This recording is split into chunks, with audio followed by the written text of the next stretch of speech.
রাতের নির্জনতা যেন পৃথিবীর সব শব্দ শুষে নিয়ে অন্তরাত্মা আর মনকে প্রশান্ত করে রেখেছে। তবে সেই প্রশান্তির মতোই গভীর অন্ধকারের মোহে আমি ভয় কাঁপতে লাগি যখন পুরনো রেঞ্চের গাছের তলায় ডুব দেওয়ার কথা মাথায় আসে।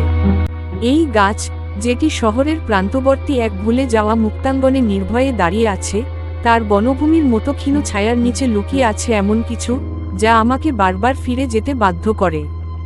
আমি প্রথম গাছটার দিকে আকৃষ্ট হই সেদিন সন্ধ্যা নামার মাত্র কয়েক মিনিট আগে। হাওয়া নীরব, পাখি বিলোপ, প্রকৃতির অন্তরাত্মা যেন স্থবির হয়ে পড়েছে। গাছের ছায়া জমিনের সাদামাটা মাটিতে দীর্ঘ আঁকিবুকি রেখেছে, আর সেই আঁকিবুকি যেন আমাকে ডেকে নিয়ে যাচ্ছে, আচমকা এসেও দেখ আমার তলায় কি লুকিয়ে আছে। ঝকঝকে সবুজ পাতার আড়ালে পুরনো লালচে ছাল ছেঁড়া হয়ে ঝুলে আছে, যেন কোনো পুরনো ফ্যাকাশে মুখের অঙ্গবিক্ষিপ্ত নখ। আমি বোধহয় কোনো সুপ্ত কৌতূহল নিয়ে সেই দিকে এগিয়ে যাই। হৃদযন্ত্রের সঙ্গে যে কণপথে রক্তস্রোত দ্রুতগতিতে প্রবাহিত হয়, তাতে আড্ডা দেয় ভয়বরণের কণ্ঠস্বর। আমি সাঁতরিয়ে উঠি, কিন্তু পা থামার কোনো ইচ্ছা নেই। হঠাৎ যেন এই গাছের তলায় কেউ আমাকে স্বাগত জানাচ্ছে, নীরবতার ভেতর থেকে ভেসে আসছে অদৃশ্য ফিসফিসানির খোঁজে। আমি গাছের গভীর ছায়াতলে পৌঁছতেই মুখ থমকে যায়। কারণে দেখলাম মাটিতে একটি ছায়া ছড়িয়ে আছে, কিন্তু এই ছায়া গাছের ছায়া নয়। এটি এক ঝোঁক গোলমাল মিশ্রিত, সংকীর্ণ এবং অনির্দেশ্য আকারের, যেন অদৃশ্য হাতগুলোর বিশৃঙ্খল খেলায় তৈরি। ছায়াটি হাঁটছে, এদিক ওদিক ঘুরছে, এক মুহূর্তে মাটিতে ভেসে ওঠে, আর পরের মুহূর্তে মাটি থেকে ভেসে ওঠার চেষ্টা করছে। আমি ঠেসে দাঁড়িয়ে হতবাক, ঠোঁট কাঁপছে, স্বরকণ্ঠ টলমল করছে, কেউ নেই। শুধু গাছের ছাল আর শুকনো পাতা। ছায়াটি যেন বেশ সুখী, আনন্দে দোল খাচ্ছে, কোনো শুভ উদ্দেশ্য নিয়ে নয়, বরং বন্দি আতঙ্কের খেলার মোহে।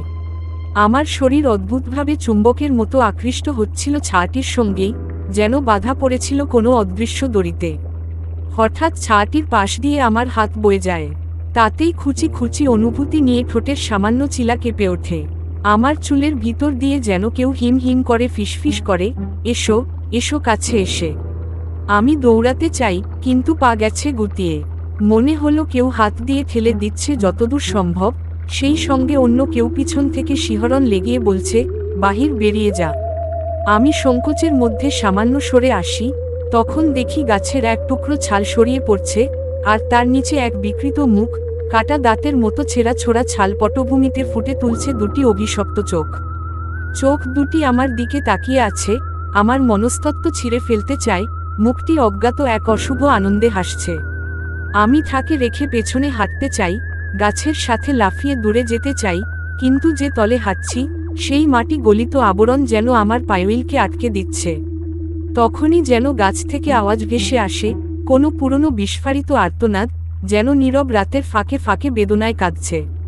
সেই আওয়াজ আমাকে ধ্যান করে শুনতে বাধ্য করে। আর আকস্মিকভাবে আমার পায়ের তলায় ছোঁয় স্টিভারের মতো ঠান্ডা স্পর্শ। কেউ আমাকে স্পর্শ করছে, কিন্তু চোখে কারো কোনো শরীর নেই। হিংস্র কোনো প্রেতাত্মা, যাদের মাঝে আবেগের অন্ত নেই, তারা খেলায় মেতে উঠেছে, আমাকে খেলনা হিসেবে ধরে রেখে। আমি চিৎকার দিতে চাই, কিন্তু গলায় গলায় লেজু পড়েছে এক শুনশান নীরবতার কারাগার। আমি চোখ বন্ধ করে গভীর নিঃশ্বাস নিতে চাই, কিন্তু নিঃশ্বাস যেন হারিয়ে যায় অন্ধকারের বিস্ময়ে। হঠাৎই শুনতে পেলাম কানে, কেউ ফিসফিস করে বলছে, তুমি এখানে একা নও। আমি আছি, আমরা আছি, সব সময় আছি। কণ্ঠস্বরটা এমন বিষাক্ত যে যতক্ষণ আমার হৃৎপিণ্ড স্পন্দিত, ততক্ষণ সেই বিষ মোর মনোজগতে প্রবেশ করতে থাকে। আমি ধীরে ধীরে হাঁটু গেড়ে বসে পড়ি, শরীরে অসার বিদ্যুৎ স্রোত যেন ফিরে যেতে চায় না। সেই সময় অনুভব করি আমার চারপাশ গাঢ় অন্ধকারে ভরে উঠছে, কিন্তু সেই অন্ধকার একাকিত্ব নয়, সঙ্গময় এক বিশৃঙ্খল সঙ্গীত, যাকে শুনে আমি অচেতন হয়ে যেতে চেয়েছি। ততক্ষণে আমার মস্তিষ্ক অচেনা স্মৃতির বুক চিরে ফিসফিস করে, ছোটবেলায় এক গাছের তলায় বাবার সাথে খেলার সেই মধুর মুহূর্ত, মাকে ফোন করার সেই অতি সামান্য সুখানুভূতি, এবং বন্ধুদের সঙ্গে গাছের ছায়ায় হাড়ি ভেঙে ভাজা আলুর নুড়ি খাওয়ার আনন্দ, এই সমস্ত সুখ সব মিশে যাচ্ছে দীর্ঘশ্বাসে। তবে হঠাৎ করেই সে মুহূর্তগুলো ছায়ার মতো চঞ্চল হয়ে যায়, নিরাপদ মুহূর্তগুলো ভেঙে পড়ে এবং বিকৃত ছায়ার মতো পুনরুজ্জীবিত হয়। আমি দেখি শিশু অবস্থার হাসি বিকৃত রূপ পায়, সে হাসি এখনই আমাকে গায়ে গায়ে ছুঁয়ে যাচ্ছে। আমি চিৎকার করি, কিন্তু শব্দ আটকে যায় অদৃশ্য পাত্রের মধ্যে। এমন দৃশ্যের মাঝে আমি হঠাৎ দেখি গাছের চারপাশে অচেনা মুখের সারি, সে মুখগুলো অর্ধেক অদৃশ্য, অর্ধেক আকৃতিভ্রষ্ট, মুখে ভয়ঙ্কর হাসির ছাপ। তারা হাত বাড়িয়ে আমার দিকে টানছে, এসো আমাদের মাঝে। ভয় পেও না, আমরা তোমার বন্ধু। আমার রক্তকণিকাগুলো জমাট বাঁধতে চায়, পালিয়ে যেতে চায়, কিন্তু পথ নেই। ছায়ার আড়াল ব্যতীত নিকটবর্তী কোনো জীবন্ত প্রাণী অবশিষ্ট নেই।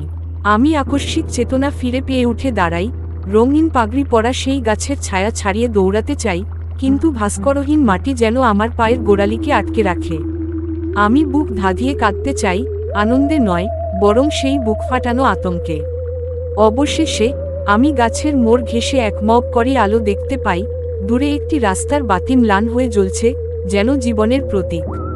সেই আলোতেই আমার সমস্ত হতাশা ভস্মীভূত হয়ে যায়, নতুন এক মুক্তির স্বপ্ন জাগে। আমি চিৎকার করে বলি, হ্যালো, কেউ তো আছো?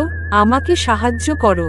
আমার শব্দ ভেসে যায় গাছের ছায়ার ভেতর, যেন কানে আওয়াজ হচ্ছিল না। কিন্তু আমার পা একটুও পিছু হটতে চায় না। মন বলে, আর একবার তাকিয়ে দেখ, ভয় তখনও নিচে লুকিয়ে আছে। আমি ধৈর্য হারিয়ে তাকাই, আর দেখি সেই বিকৃত মুখগুলো প্রত্যেকটি মুচকি হেসে।